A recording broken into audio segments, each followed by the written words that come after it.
अब micro organism के अंतर्गत हम लोग कहते हैं टाइप। माइक्रो ऑर्गेनिज्म के लिखेंगे हम लोग टाइप। ये 5 टाइप के होते हैं।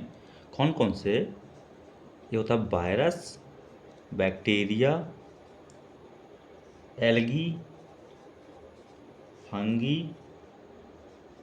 पैरासाइट। कौन कौन से होते हैं? Virus, bacteria, algae, fungi, parasite. अगर माइक्रो ऑर्गेनिज्म की बात की जाए तो माइक्रो जो ऑर्गेनिज्म होता है यह 2 टाइप से डिवाइडेड होता है, प्रोकैरियोटिक और यूकैरियोटिक। जो माइक्रो ऑर्गेनिज्म होता है कितने टाइप में डिवाइड होता है? 2 टाइप में। कौन कौन से? प्रोकैरियोटिक और यूकैरियोटिक। जो प्रोकैरियोटिक होता है यह होता है एक कोशिकीय। प्रोकैरियोटिक मतलब एक कोशिकीय, यूकैरियोटिक मतलब बहुकोशिकीय। डिफरेंस का क्लियर है? जो माइक्रो ऑर्गेनिज्म होते हैं वो 2 टाइप के होते हैं। कौन कौन से होते हैं? Prokaryotic and eukaryotic. जो प्रोकैरियोटिक होता है वो कैसा होता है? एक कोशिकीय होता है। जो यूकैरियोटिक होता है वो कैसा होगा? बहुकोशिकीय होगा।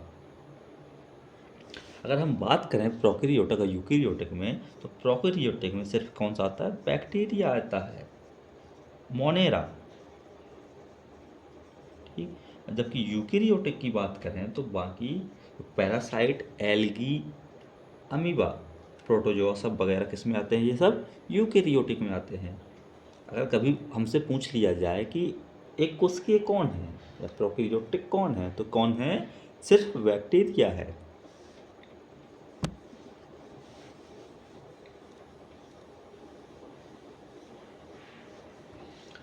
इतना तो हम लिख ही लेंगे क्या है प्रोकैरियोटिक और यूकैरियोटिक में डिफरेंस क्या है। तो क्या लिख लेंगे? ग्रुप। और अगर प्रोकैरियोटिक की बात की जाए तो क्या होगा इसमें? इसमें सेल का जो न्यूक्लियर ही होगा वो अब्सेंट होगा और कुछ भी अदर चीज़ें भी अब्सेंट होगी। टाइप ऑफ अगर टाइप की बात की जाए तो सेल की, तो इसमें कहा है यूनिसेलुलर होता है प्रोकैरियोटिक।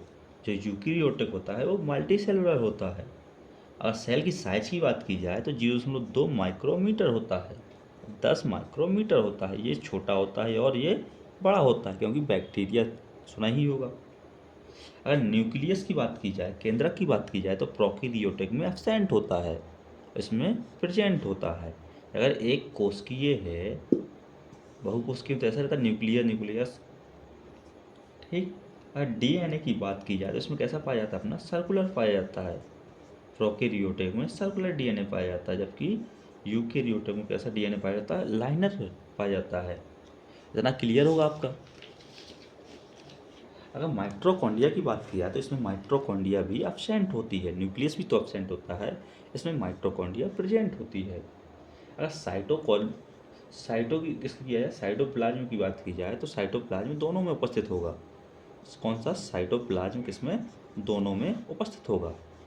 माइटोकॉन्ड्रिया इसमें एब्सेंट है, इसमें प्रेजेंट है।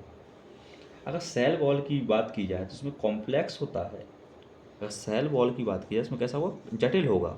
इसमें कैसा है? इसमें सरल है, सिंपल सेल वॉल होती है। अगर राइबोसोम की बात की जाए तो राइबोसोम क्या होता है? इसमें छोटा होता है, इसमें प्रोकैरियोटिक में। जबकि यूकैरियोटिक में कैसा होगा? लार्ज होगा। अगर सेल डिवीजन की बात की जाए, सेल डिवीजन कैसे होता है? इसमें बाइफेक्जेशन होता है प्रोकैरियोटिक में। यूकैरियोटिक में क्या? माइटोसिस होता है। अब रिप्रोडक्शन की बात, अलैंगिक होता है, इसमें लैंगिक होता है। सेक्सुअल होता है, इसमें असेक्सुअल होता है। एंडोप्लास्टिक रेटिकुलोसाइट की बात की जाए तो क्या होता है? इसमें एब्सेंट होता है, इसमें प्रेजेंट होता है। आई थिंक कंप्लीट होगा। प्रोकैरियोटिक और यूकैरियोट के बीच डिफरेंस की बात की जाए